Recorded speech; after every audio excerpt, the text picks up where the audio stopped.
I've had many leading experts on this show, including Matthew Walker, and they've all said the same thing about sleep. They've said it's the biggest positive investment you can make in your own performance. You can have the best strategy in the world, but if you're consistently tired, poor decision-making will follow and eventually cause other things to fail in your life. So if you're looking to optimize your recovery, you should start looking at what you're sleeping on. Our sponsor, Helix, makes high-quality mattresses tailored to your body. It doesn't matter if you run hot, sleep on your side, or need something firm. Helix has a mattress for you. And I asked them recently to send one to a member of my team, and Juan received it. And we travel a lot, so when he's home, quality sleep really matters. And he told me he's getting the best sleep of his life. And the data backs it up, with 82% of people in a Helix study saying they saw an increase in their deep sleep. And with a 120-night trial, you've got 4 months to prove it to yourself. You can get 27% off at helixsleep.com/diary. That's helixsleep.com/diary. I started to feel anxious or getting followed by a guy. Like, my mind is panicking. I actually can't concentrate on driving because I know this person is just trying to follow us. Strictly Fineless, written a book, The West End. An internet sensation. Joe Sugg. You started at 19, 20 years old. By 22, you had about 6 million subscribers. Yeah. That's fucking nuts. It was so uncertain about where that was going to go. The rise, but also the fall, can happen so quick. That imposter syndrome that I already had got amplified. Anxiety, self-doubt. The whole thing just didn't feel real. Diane, you met her on Strictly. First real proper girlfriend, yeah. The further you go in that competition, the higher the pressure is and the stress gets. We saw the best and the worst of each other. I always thought it would be a very private thing. It's actually ended up being the complete opposite. Hand on heart, do you think if you'd never started YouTube, you'd be happier overall? Good question. So without further ado, I'm Stephen Bartlett, and this is The Diary of a CEO. I hope nobody's listening, but if you are, then please keep this to yourself.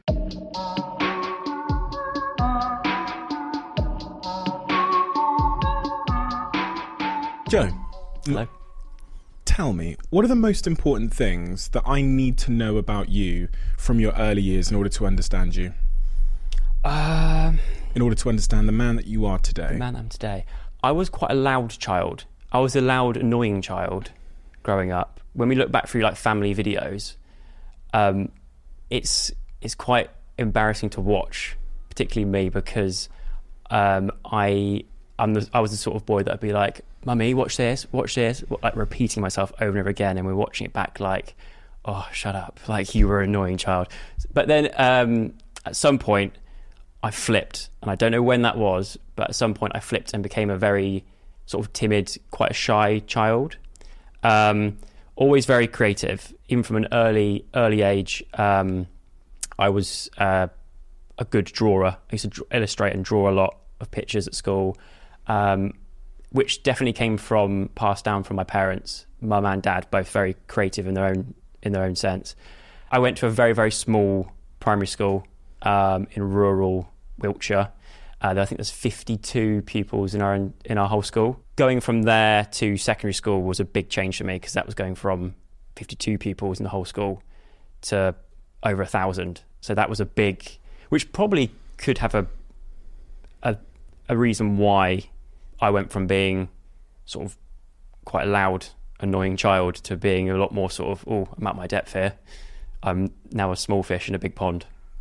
I read in the book, in chapter 1 of Grow, that you were quite self-deprecating at that point. In secondary school, yeah. Yeah. Primary school, I feel like primary school, I was a lot more confident. Everyone knew everyone very well, and I just felt like a lot more popular then. Mm-hmm. And then, moving to secondary school, it was much more like I said, it was a very different place.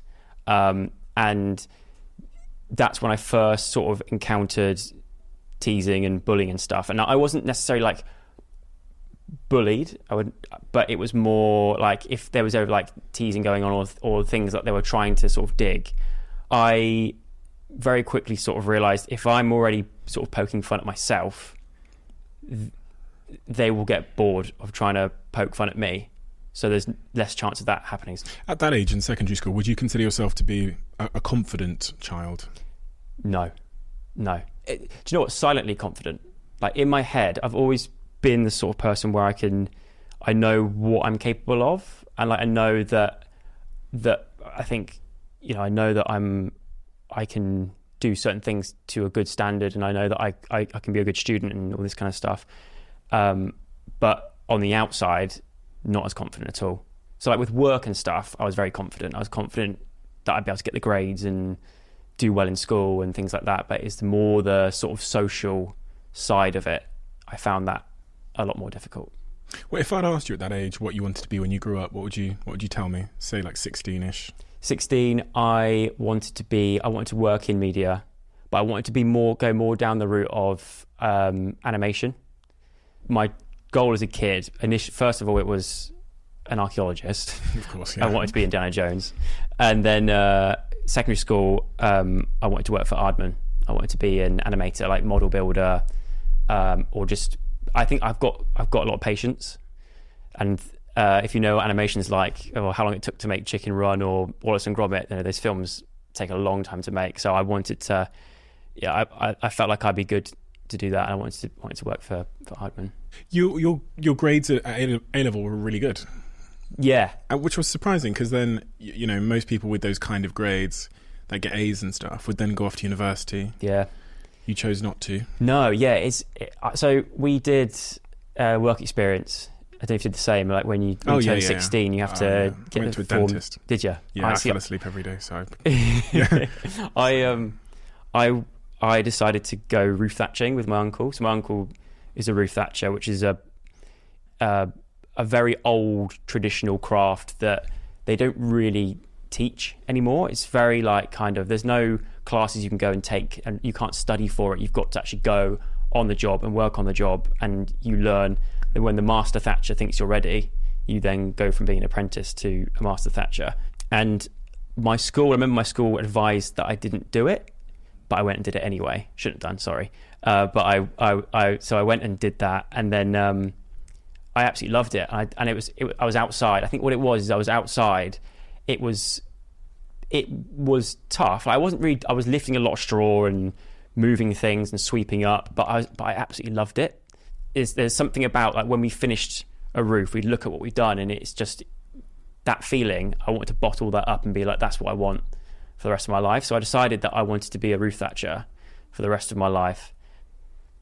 I'm the sort of I'm very bad at making my mind up on things as well. There's a lot going on. I'm very bad at making my mind up on stuff. So I was like, what if it doesn't work out later on down the line? I need to have A levels. So if this doesn't go to plan, or, you know, after a while I don't like it, I can at least then try out university and go back to trying to work for something in the media or Aardman or something. So, but I didn't. I always like the idea of having safety nets underneath me. So if something doesn't go to plan, it's all right. You've always got that safety net of, and that's kind of like in a way what roof thatching became, because I started doing YouTube as a hobby off the back of the thatching. I did it in my spare time, and that started to take off and become a full-time career. But then I was in a way safe going into that, because I was like, if it all doesn't pan out, because this is going back to when YouTube wasn't really a career as well. So it was so uncertain about where that was going to go. But I always felt very like secure in the fact that I knew that if it didn't pan out, I try it for a year. If it doesn't work, I can go back to a job that I genuinely really, really love. So, yeah. The two ideas that almost in sort of collision there was this idea that you are very self-confident in your abilities, and that you've always needed a plan B. Yeah. I was trying to make them make sense as two kind of separate ideas, because one of them sounded a bit like self-doubt. This idea that sometimes there's a struggle to make a definitive decision and that there's a need for a plan B. Are you someone that has self-doubt at the same time? Because I think it's possible to understand your talents but also have doubt in the future and how things will pan out. Yeah, I'm the sort of person where I think of the best case scenario. So like I have those, like I've got a very vivid imagination. So with everything that I go into, I always think of the best possible outcome, which then gives me that sort of self-confidence. But then I also have Mr. Self-Doubt on the other side, who finds the worst case scenario, and then they have a battle in my head of how I should think. And I think that's where the indecision comes from with a lot of stuff. I live with it. I'm glad I've kind of got it, because without, like, I wouldn't want to always have the self-doubt there. And I also wouldn't ever always want to have the self-confidence there, because I think that would make me a completely different person, maybe a person that I don't like either. Mm-hmm. So I don't know. I have both. That's the thing with the self-doubt. If it's just a little bit too high, and I learned this actually from a guest on this podcast called Nir Ayal. He wrote a book on why we get distracted and ultimately like why we procrastinate on things. And he says procrastination is the result of us trying to avoid a task or thing that we have psychological discomfort associated with. Yeah. So when you're like, you've got the essay to do, you'll end up doing the washing up because that's the task you're competent in. Whereas with the essay, there's loads of research to do. You don't feel comfortable starting yet. Yep. There's something missing. So there's mental psychological discomfort. So you just go do the dishes. Yep. And I think self-doubt is one of the things that leads us to have that psychological discomfort where we just kind of delay it and wait for that perfect time or go do the dishes. I have that all the time. And I always say it's because I'm creative. It's like I get scared. I don't know if scared's the right word, but I put it off. Like if I know I've got something I want to do that is creative and requires a lot of sort of sitting around thinking beforehand and then putting pen to paper or anything that's going to involve the creative process, I delay it. And I think it's a thing of like, what if I start doing it and instantly I don't like it? And I'm like, this is not how I imagined. Because you sort of, in your mind, you have this version of it's all just going to come flowing out of the pen, or you're going to start filming something and it's all just going to go perfect to plan. And it doesn't. It very, very often does it all just completely flow. And I think that kind of puts a block in. I'm always like, if I'm going to do it, I need to make sure everything's prepared beforehand. That is very interesting. A lot of the time as well, we say to ourselves that the reason I'm not starting it, or the reason I have that procrastination, is because I'm a perfectionist. I've really everyone loves that because it's a nice way of framing yourself as having really, really, really high standards and being, honestly, it's kind of like saying the reason I've not started it yet, or the reason I struggle is because I'm amazing. Yeah. It's almost like saying that when really a lot of the time it's probably self-doubt and that psychological discomfort associated with you don't feel fully competent or like you could fully nail it, and you're trying to avoid the mess which we all encounter as we do anything. Yeah, I think it's kind of like that. I think it's from that part of my brain that's like seeing the best possible outcome. So like, let's say for example, I'm doing a painting. In my head, I'll have that thing of like almost going ahead because of my imagination. I see it finished and I'm like, it's going to be amazing. It's going to, I'm going to post it online and people are going to love it and things like that. But then I start and it doesn't quite go. I'm like, oh, actually, this is, in my mind, I've gone through this process of like doing it over and over again and getting it to how I want it to go. And then I start doing it, it's not going how I imagined it. And that sort of scares me a bit. And that's why I think I put things off more from that kind of side. Unfinished paintings? Yeah, a lot of them. Too many of them. What have you learned about, is there anything that you've learned or anything that's helped you get past that initial hesitancy of procrastination? Or because reading through your story and even speaking to you today, even before we started recording, I was like, God, this guy's got so many ideas. I was going to say, for that is something that I've struggled with, 'cause especially nowadays where like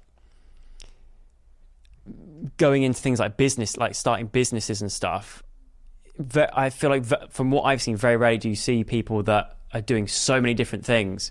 And it is that thing of like, I'm a plate spinner. Like I love spinning plates of different things and trying to keep up with these spinning plates. And I take time to sort of sit back and look at these things and think, when are you going to sit on one thing and actually just do that thing and devote because you see, like, you look throughout history of like artists and people who have devoted their whole life to sculpting. Do you know what I mean? And I sort of tell myself I'm not going to achieve anything sort of near that if I don't dedicate my whole life to one thing. But for me, I just find it so difficult because I'm like, I've got a limited time and I want to dip my toe into everything. And it's weird because I feel like I use this analogy and I don't know if it's a great analogy or not, but with the YouTube sort of career that I've had over the last 10 years, that is something that I did sort of double down on and really focus all my energy on at one point. But then it became a point of branching it out and doing different things, just as a form of like stability as well, because we didn't know, back in those days, we didn't know how long it's going to last for. So we did sort of branch out into different things. And I think I just got a bit carried away with the branching out, and I was like, there's so many things to sort of see and try out and do. I see like that YouTube thing of like going out to sea and catching a wave, and caught that wave in. And it was incredible. It was a record-breaking wave. It was a major wave kind of thing, and and now I feel like I'm back out on my board again, and I'm paddling around. I've caught a few little waves, but they've not been like another, ripper of a wave like the YouTube one was yet. But I'm sort of like, I know that there's more big waves out there. But it's just kind of like knowing which wave you start paddling. Like how surfers sort of start to paddle out trying to catch them, and you watch them, they sort of get it and then doesn't go. And it's like, I feel like at the moment I'm sort of paddling out and sort of waiting for that sort of next big wave, in a sense. Why do you need a next big wave? Good point. I should just stay on the beach. I think that's actually what I have a therapist I speak to, and I use that analogy with her, and she said, but it's the exact same thing. Why do you need to catch the next big wave? Why not stay on the beach?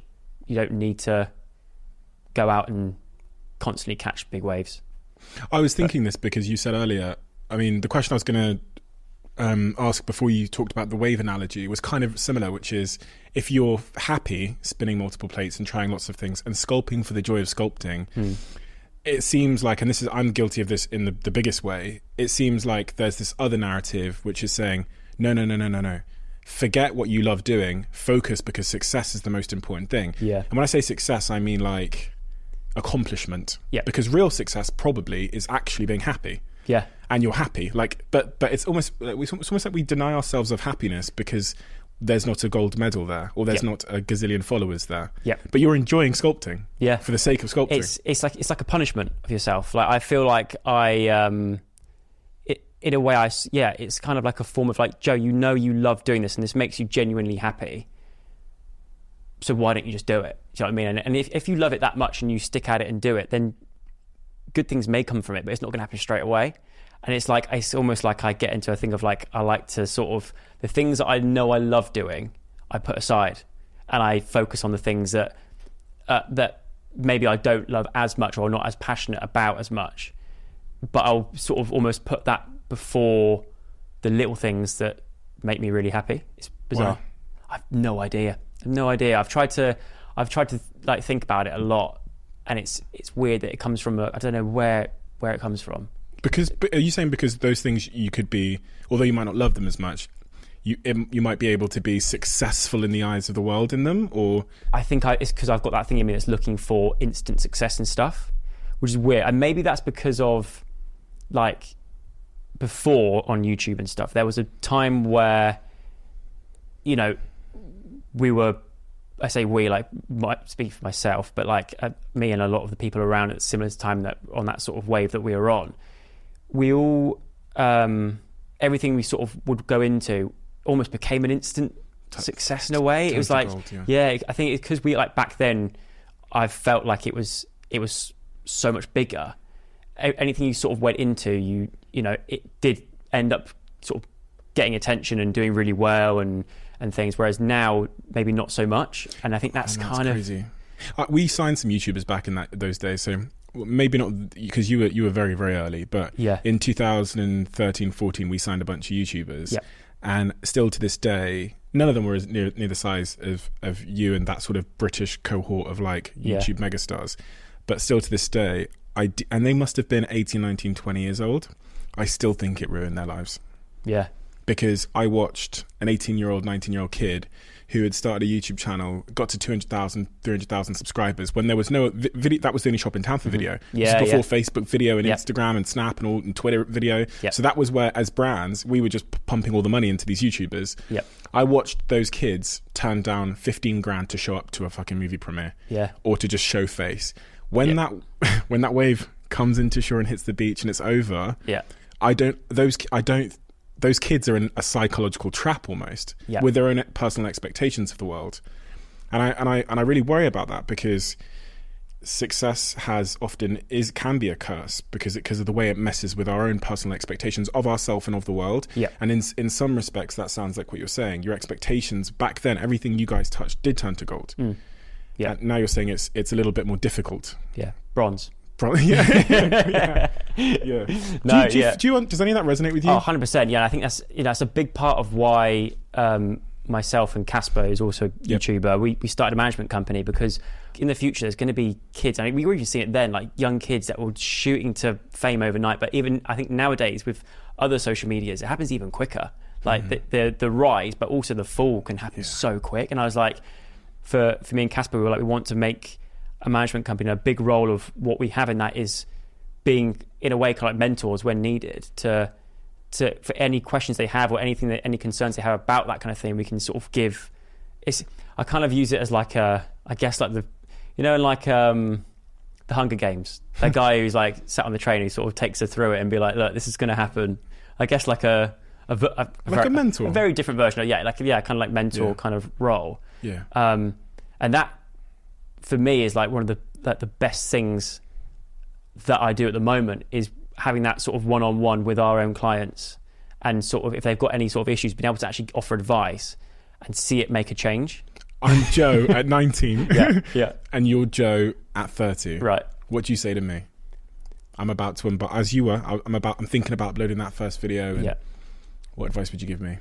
I would say, if you want it to get to that level, you can do it. If you put in the sort of the consistency and you're making stuff that is going to get seen and stuff, but just be prepared for there's other sides of it that aren't all bells and whistles and that kind of thing. There's going to be obstacles. There's going to be things that you're going to need advice on, and we're going to be here to help and hold your hand through that if you need it. What are the things that go wrong? Negative press, haters. You're going to get trolls. That's the bigger your audience size, the more issues it brings in terms of the more eyes that are on you, the more people that will watch your stuff that may not like what you do, and then they've got a thing out against you, and there's a lot. What's the mental cost? I would say that if you're me, it's still worth it. It's still, don't ever regret doing it. It's still worth it. Like there of course there's negatives, but the positives that you've gained out of it, or you will gain out of it, in everything, outweighs the negative. And don't get bogged down by the negatives, because there's more there's more positive. There's going to be more positives than negatives. The negatives don't matter as much as you think they're going to matter at the time. At the time when you experience these negatives and these things that don't go your way, or that's going to happen, but don't dwell on it. Don't let it consume you, because there's positives beyond that, and you'll look back and you won't regret it. What is the worst thing that's going to happen to me? The worst thing that's going to happen to you over the next 10 years. So I'm 19 years old. You know how it all plays out. Yeah. Overthinking and worrying about what other people, how they perceive you. What cost is that going to have? A few sleepless nights, a lot of anxiety, self-doubt. I'm guessing at 19 years old, Joe didn't know what anxiety was. No. What is it? It's a feeling of claustrophobia, feeling a bit trapped. Do you remember days through that period? I mean, you talked a little bit in the book about, I think, 2015 or so, a couple of years in. I mean, so you said earlier you started at 19, 20 years old. By 22, am I correct to say that you had about 6 million subscribers? Possibly, yeah. That's fucking nuts. It happened really quick. I was very fortunate that my sister Zoe, sort of, and Alfie, actually, her partner, they really encouraged me to do it. Before YouTube, we used to buy blank cassette tapes and make our own radio shows, or I guess like podcasts back in the day. Like as like kids, we were always taking our parents' camcorder and recording shows. And Zoe was very much like the leader in that. She was very much sort of the director, let's say. And I was always the sort of I just did what she told me to. Like I was the little brother that would just go along with it and that kind of thing. And so when YouTube came around, she started to get a bit of success from it, and she was like, you should give this a go, because it's the kind of stuff that we were doing as kids or have done. We kind of like, it's not that far off from what we used to do, but you know, there's an audience that can watch you from around the world, so I gave it a go, and it I think back then the success of like some of the stuff we filmed back then it'd be like a drop in the ocean now in terms of like how big social media's got and YouTube and stuff. Our stuff wouldn't be watched nowadays. It was like we were very much kind of hit it at the right time, and so I started, and it just sort of snowballed, and it snowballed really quickly. I remember there was a time where I was still thatching on a roof 5 days of the week, and then I had an email come through asking if I'd fly out to Los Angeles to interview Simon Cowell. And yeah, I flew out there, and it was all first time ever experiencing a business class flight. I still had like straw in my shoes from like being on the roof, and like hadn't showered, like kind of like just grotty Thatcher, getting on this plane, like a chauffeur driven car pulled up to a house and took me off to the Heathrow airport. And I went through there's like a little secret bit where they put these barriers down. You have your own like private security kind of thing, and you go through, and I was like, it just blew my mind. And I hadn't even got to Los Angeles yet. First time ever flying on my own, like solo. And that whole experience was just like, the whole thing just didn't feel real. Just did not feel real. It just felt like I was sort of like living like a double life in a way of like, like yesterday I was on a roof thatching, and now I'm sat in Simon Cowell's fancy house, sort of talking to him about Skype. Those experiences, especially when they're really quick, when they go from 0 to 100, people, when I sit here with them, often talk to me about imposter syndrome. Yeah.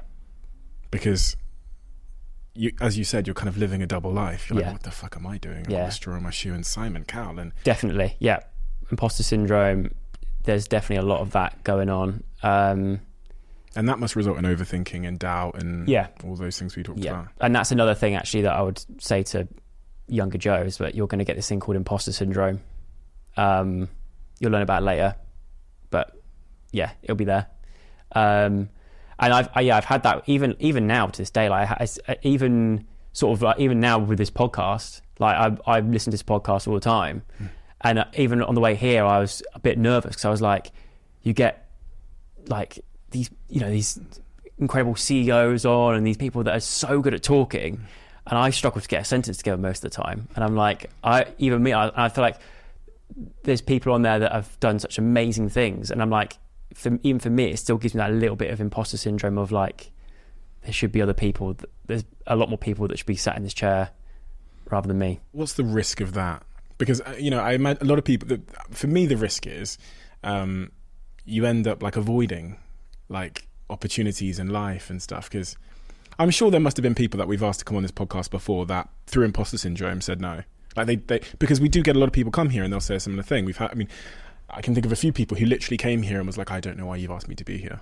And that must impact performance. It must make the whole thing unpleasant. I mean, at least the lead up anyway. Yeah. Until I'm such a, It does, yeah. I think like a good example for me is doing Strictly, or even actually probably even more so is Waitress in the West End. So I did a stint on the West End in Waitress, and this was coming off the back of doing Strictly. So my confidence actually it completely changed me in a sense that it gave me such a big boost of confidence, which I hadn't had for a long time.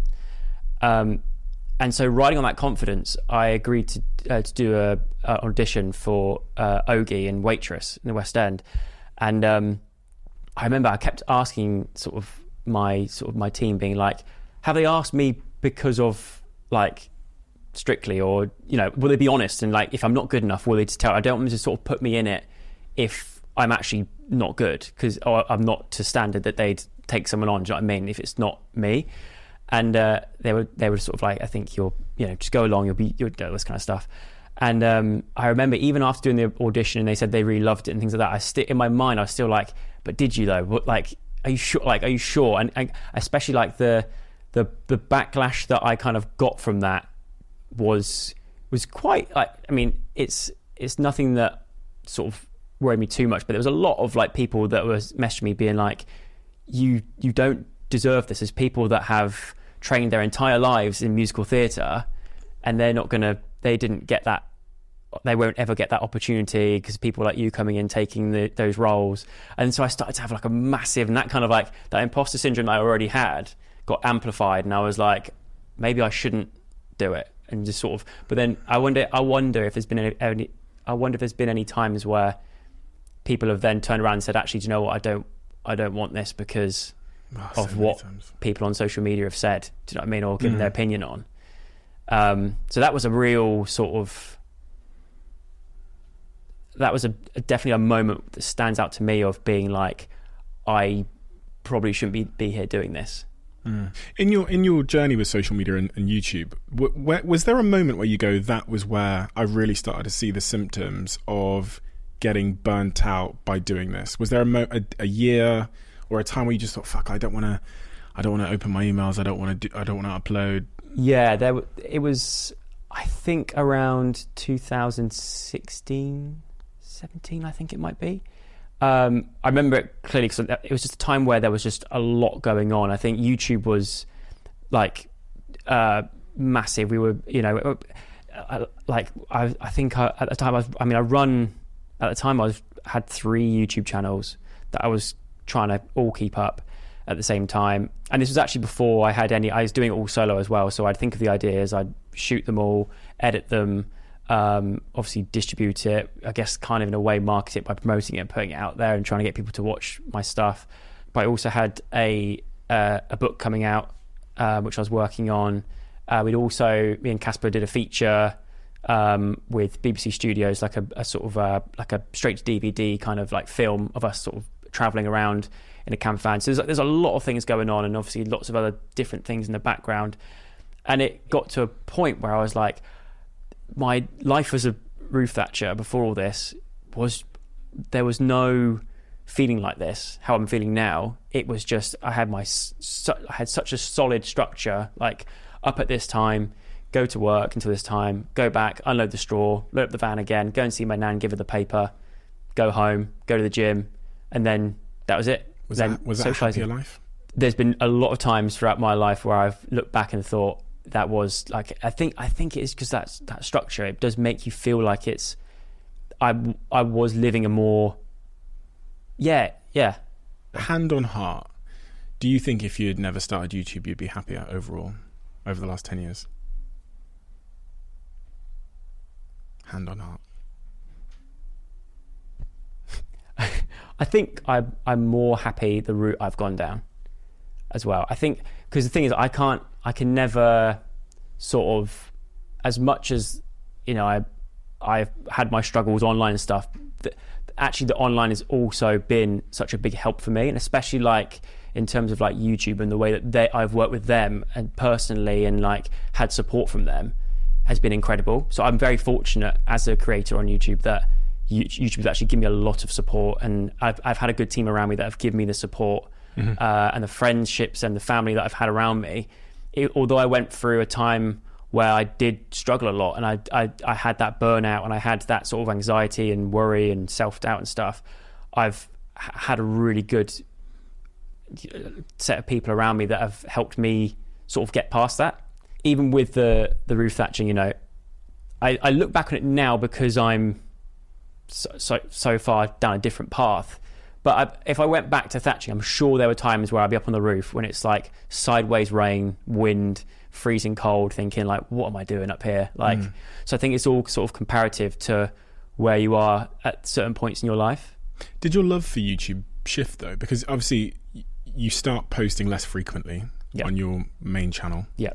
To the point where it's funny because as someone that's kind of observed the whole YouTube journey over the years, there seems to have been this point which you've literally spoken about where multiple YouTubers appear to have kind of vanished a little bit. Yeah. And then they end up posting a video saying, like almost giving their reason why, saying they're going to come back. Post another one a year later saying they're going to come back, and they never come back. What is going on? I think, I can't speak for everyone, but for myself personally, I think it's partly because my audience have all grown up, or the audience that I had back then, they've all got older. They're all in their sort of, I presume a lot of the ones that started watching me when they were 14, 15, they're all now in their 20s. They've got their own stuff going on, and the stuff that I knew how to make back then is not what they want to consume now as content. It's what I sort of gauge from it. I have a guess as well, which is, I think, very much in line with what you're saying. I think that the algorithm might have changed a little bit. Yeah. And I think a few things happen when that happens. So I think as a creator, you get psychologically demotivated. Yeah. When you're doing the same work and you're getting a vote from your audience to say, which sounds like we don't like it anymore. Yeah. And then it seemed like that happened all at the same time with that initial sort of YouTube cohort. And so a lot of them, because they saw declining numbers in whatever they were making, decided to try other formats and other things and go into other places. I remember back in the day, like YouTube seemed to be much shorter form videos. Mm-hmm. Yep. And now you have a lot of long form stuff, a lot of 55-minute, hour Joe Rogan, 3-hour videos on there. Yes, there's always like rumors that go around being like, oh, this, have you heard the latest? This is what now, this is what the algorithm wants and stuff. And I agree with that to a degree, but I also think you've got the people that take it to the extreme sometimes, and like, the reason why I'm not doing this is because of this. And I never want to solely blame it. I think that's why I don't always blame it on an algorithm. This might go back to me being the sort of self-doubting kind of imposter syndrome type vibe again, of thinking like, it's not just because of this mechanical thing that goes on in the background. It's also because I need to switch things up and change my, who I am online or what I'm doing online. I need to shift what I'm doing with the times. And I think that's harder than I thought when I was sort of like, I'm going to change my stuff now. And I think it's more difficult than I thought. Was there a point where you saw numbers decline and you thought, where you start to think, wait a minute, this is not how it used to be? Yeah. When was that? It was right before I said yes to doing Strictly. I thought, it'll be fine. I'll get used to it and try with different content and things. And I started to post different stuff, and it just wasn't performing as well as it used to. And I'd always kind of like prepared myself for it. Like my dad actually gave me a good piece of advice, looking back on it, of being like, what you're doing now is great, but in the future, it's only going to get more and more people trying to do what you do. And there's going to be people, there's always people out there that have new talents and stuff, and it's going to change over time. And there's going to be people that come into this that have got, not saying that, there's going to be people that come into it that have got super talent and stuff that just completely dominate and things in it. So unless you've really got something about you, you're gonna struggle to keep up, because it's just gonna get bigger and bigger. And I kind of like, I look back now, I'm like, actually, a lot of what he said makes sense. There is, that's the sort of way it's gone. How do you define yourself now? Who are you now? Like from a self-definition point. Not that that's something I like to do to myself. I don't like to self-define. But if someone asks you to write a bio, what do you say? It's one of the hardest things for me to answer. It genuinely is. If I'm ever asked to sort of sum myself up what I do, I think it's like my Instagram bio is like, I am creative or something like that, because I find it so hard to sort of pigeonhole myself as this is what I do and this is what I am. So I'd say like, it's difficult. I just like to say like, I'm just a creative person. You wrote a book, Grow, yes, about being outside and in nature. It seems like a fairly unobvious topic for someone like yourself to write about. So it was very compelling. Why did you decide to write about this, about the importance of going outside? During the lockdown, we were all sort of looking for things to keep us busy, and I, like we've mentioned before, I love hobbies. I'm always looking for things to do, and I had like a balcony that ran off from my living area, and I got into gardening in that small little balcony of the things that I could do at the time and the things I had lying around. I got really into it, and it's like sort of like caring for a plant and just trying to make a plant grow, or putting time and effort into something else, and sort of not being in the sort of the whirlwind that's going on online, on our phones and stuff at that time, disconnecting myself from that and sort of reconnecting myself with something as simple as nature made me feel so good. It took away all kind of like anxieties. I just felt very calm and very like, it took me back to my childhood in a sense of like how I grew up. I was very lucky to grow up in a little cottage type place.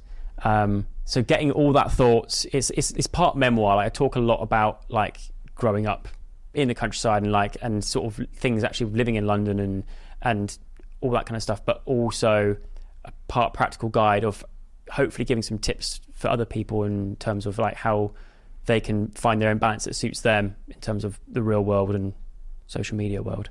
It's quite a personal pivot, isn't it, going from being a YouTuber who's uploading across 3 YouTube channels and is glued to a screen to standing here holding these pots. Yeah, it is. Yeah, it is very different. I think, but that's kind of like how I've been. I like to separate out those two things, and what I've realized is separating those two things out is really beneficial for me. But it's in no way sort of saying that social media is bad and this kind of thing. You shouldn't be on social media, because like it's a tool that we all use, and we kind of like need to use, like in terms of like we've got a personal computer in our hands. It's kind of like an extension of our arm. We use it for so many things. So it's not saying like don't use your phone is evil. It's more kind of like finding a balance that's right for you, that is going to help you feel better about yourself mentally. On that point of thinking, mental health has become an increasing conversation over the last 10 years. Social media has kind of sat in the middle of that debate. Being someone that started a big social media business, I talk about this a lot. And obviously, you know, people, when we talk about social media and mental health, they'll say, well, you made all your money from it. So, and my rebuttal is always the same, which is, you know, if I've spent 10 years within it, and I knew there was something wrong and I didn't tell you, yeah. that'd make me even more of an asshole, right? Yeah. Just because it had made me money. So having been very deep in social media over the last 10 years, I think we're probably more qualified than most to talk about the impacts it has on us, the mind, for better and for worse. When you were going through your hard times with social media, when you were having those real anxious moments where you've written a few things about how there was about a 2-year period when you'd really got going, where you just had this overwhelming sensation that felt like it was impossible to escape. Were you telling anybody about it? Were you talking to people? Were you speaking to Zoe, your family, and saying, I'm getting anxiety right now? Yeah, more so my sister, because my sister has suffered with it a lot throughout her career. So I found it, I was very lucky that I could speak to her about it. And obviously got a therapist as well that was recommended to me through my sister. Do you remember that first time you spoke to her about it? She was very good about it, to be fair, because she's been through a lot of that stuff. She sort of straight away made me feel better in knowing that, at least sort of acknowledging what it is and then bringing some sort of understanding to it. But it definitely helped having someone so close to me like my sister being able to sort of help with that. And you spoke to a therapist about this? Yes. Going to see a therapist has a lot of stigma surrounding it. So especially men are often very reluctant to do that, because I think, especially once upon a time, going and seeing a therapist meant that I was crazy. Oh, yeah. So your journey to actually getting into therapy, can you talk to me about that process and what pushed you ultimately to take that step? Yeah, I think for me, it was, I never saw it as a sort of, I don't know whether it's because of my sister, once again, like through everything sort of in a way sort of paving the way through that, of like being like, she was seeing a therapist. So I already felt like, well, if my big sister can do it, then I can. Do you know what I mean? If she can do it, I can do it.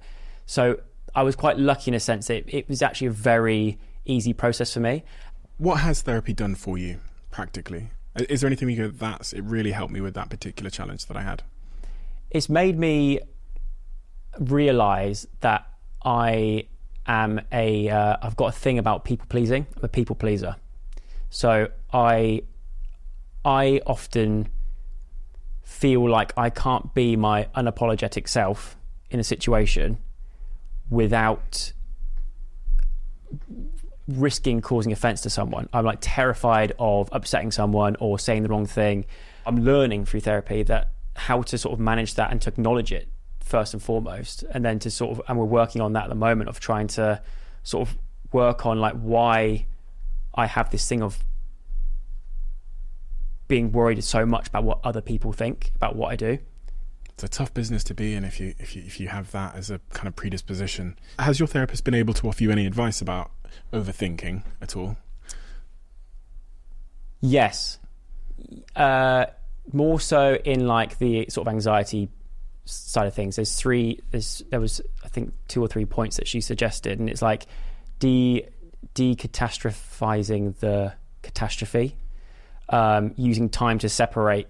So like if I'm feeling anxious, I've got a sort of, the way you think about time helps. For example, I was at Chelsea Flower Show recently with my mum, and I was engaged in conversation with someone else, but my mind was thinking like there's so much going on around me, and I started to feel anxious. I just needed to get out of there, and it started to make me feel sick, that I was like I couldn't leave. And I had I remember I had a glass of champagne in my hand, and I was like, I don't know what to do, because I was starting to think of all these different scenarios of being like, I can't just be sick here because I'm in like someone's garden. I can't just like I can't just run away and leave mid-conversation because I'm so worried about going to them. Sorry, I can't listen to what you're saying right now because my mind is panicking. I need to go. I was so worried about how they would think of me. So it's like all that going on.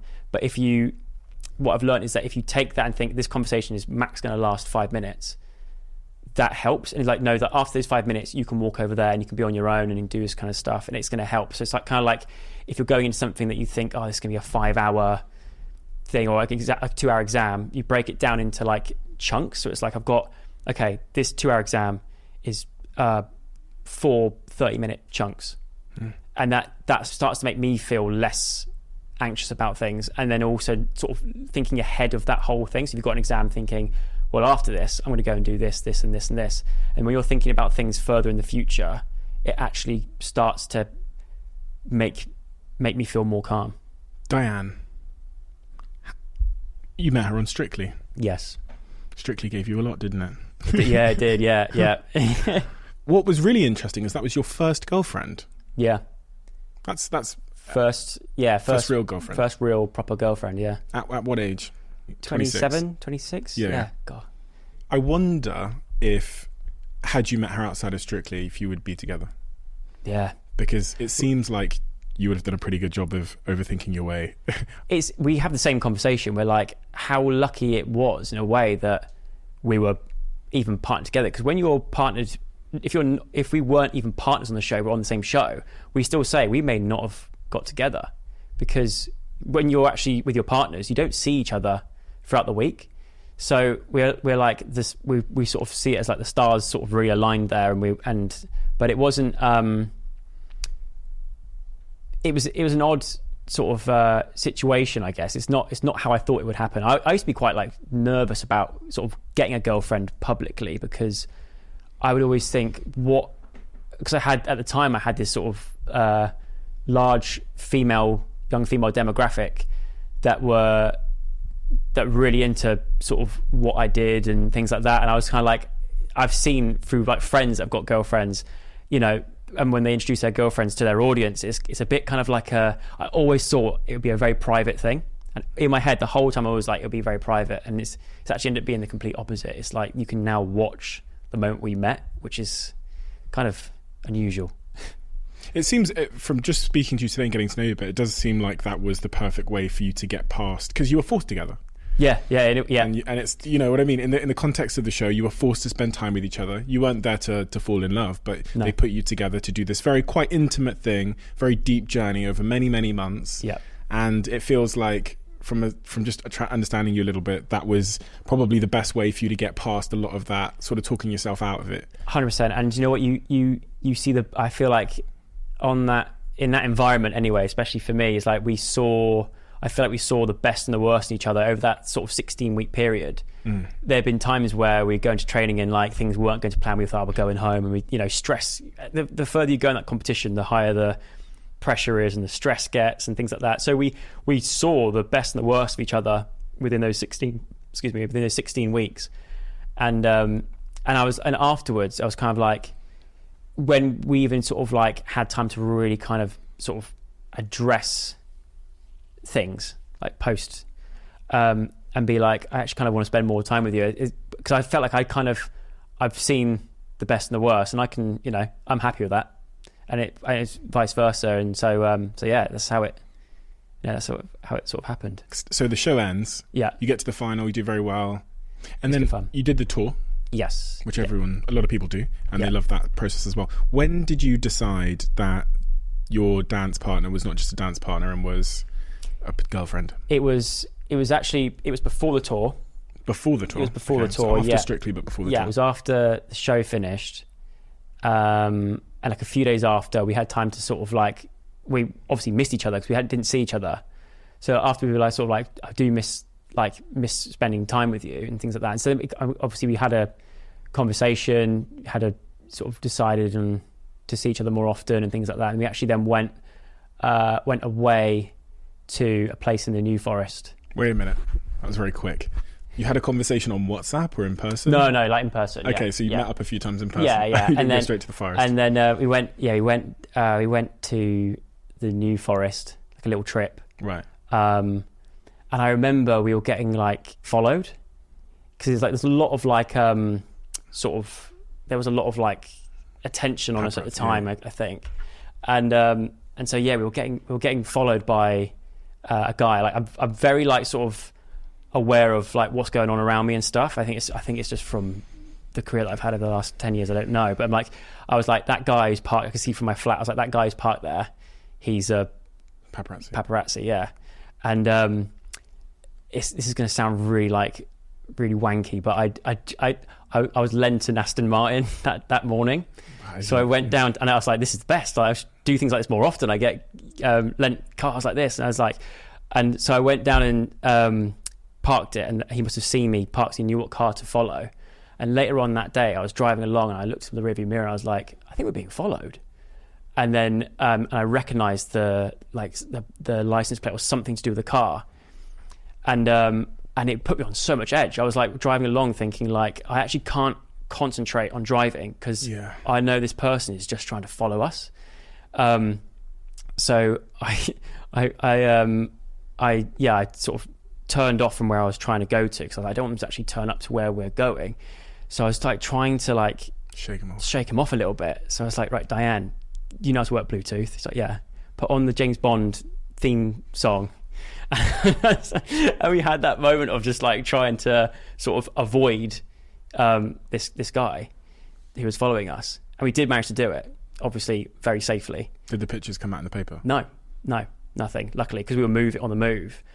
But yeah, I remember that very clearly, of that kind of like a moment of being like, this is not what I'm used to at all. Don't know if I like this, but then yeah, that's where we sort of, yeah, that's where. You're a couple of years into the relationship now. Yeah. You live together, right? Yes. Yeah. How's it going? Yeah, it's going good. Yeah, going really well. It's really nice because we are both very, like, she's also one of the professional dancers, so she's still very much involved in the show, and when the show's not on, she's involved in the tours and things like that. So a lot of our time is separate. And we had 1 year, obviously 2019 was a year where we were like together, but we had our own stuff that we're working on. It's a very busy year for me, and also a very busy year for her with like tours, and back then even like I think they do like cruise, like they do like cruise ships and stuff as well. So like loads of different tours and stuff. So we were away a lot of the time. But then when we come together, it's so nice because we've got so much to. They say like distance makes the heart grow fonder and all that kind of stuff. And I genuinely I do believe in that. I think, especially in this sort of situation, like although we are away from each other a fair bit because of our work commitments and stuff, it works really, really well. And like when we are together, it's nice just to spend quality time together. But yeah, no, I'm absolutely loving it. We have a closing tradition on this podcast where the previous guest asks a question for the next guest, not knowing who they're asking it for. Do you remember a moment where you realised that you loved your job? When was it and why? And was there a moment when you realised you hated your job? When was it and why? Ooh, good question. Let The moment that I remember that I loved my job was, there's a lot of little moments that stick out, but I think this was going back to like the old YouTube gang. So like me, my sister, Alfie, Marcus, Butler, Jim, Tanya, a lot of that kind of the Brick Crew we were called back in the day. We got invited to Harry Potter World, and I'll admit I'm not the biggest Harry Potter fan, but just being around having a day out with that group, that first sort of, because it's kind of like our first sort of big group out somewhere, and just being around these people, and we're all going through the same situation, which I really appreciate the fact that there's people within this group that I could chat to and speak to about what was going on, and it was such a new and exciting time, and we were all kind of on that journey up. And I just remember that memory's always stuck in my head. And there's a vlog. We all vlogged it, so it's actually been documented, so we can go back and watch it in the future and stuff. But that really sticks out. So what about the second part of that question? A moment where I hated my job. Yeah. I guess it was the time where I had that burnout feeling, and I had so much going on. I just thought, you know what, I actually don't really know if I want to do this anymore. And I remember telling my manager at the time, Alex, that I was like, I just don't know if I want to do this. There's too much going on. I actually can't really handle it. And I'm thinking about my old job and how much sort of simpler that was, and thinking but I had all these things going through my head of like that thing of like, don't be ungrateful, but also I am struggling with it. And I guess in that moment would feel like the time that I hated it, but it didn't last very long, because my manager at the time, Alex, she sent me a care package. She went out above and beyond and sent me this care package of like a book, and weirdly it was a Harry Potter book, which, as we know, not the biggest fan, but at the time it was exactly, like I said, it's exactly what I needed. But right before she saved the day, it was tough. Probably about that time, I think. Joe, thank you so much. Thank you for your time. Thank you for writing a really important book. I think these kind of messages in the digital, overstimulated world we're living in, especially our generation, the generation that are coming, are very, very important. And they're very simplifying, which I love, because it's very easy to write very complex things that are that try and make things more complicated than they are, in order to make yourself sound super smart, or to try and trick people to buy something, or to think you're a scientist. But I love stuff that is simplifying. It makes it much more accessible. And I think that is why I love this particular book so much. But I also really appreciate your honesty, because you're talking about topics and themes that, on one hand, very few people will ever get to experience with the crazy career that you had in YouTube, and that you're having in the media and all of these things, but also topics that are not always easy to talk about, which is the difficult, harder times, and that balance is exactly why we do what we do here. So thank you for your time. Thank you very much. No, pleasure. Thanks for having me. I can't wait to see what happens next. So. Same.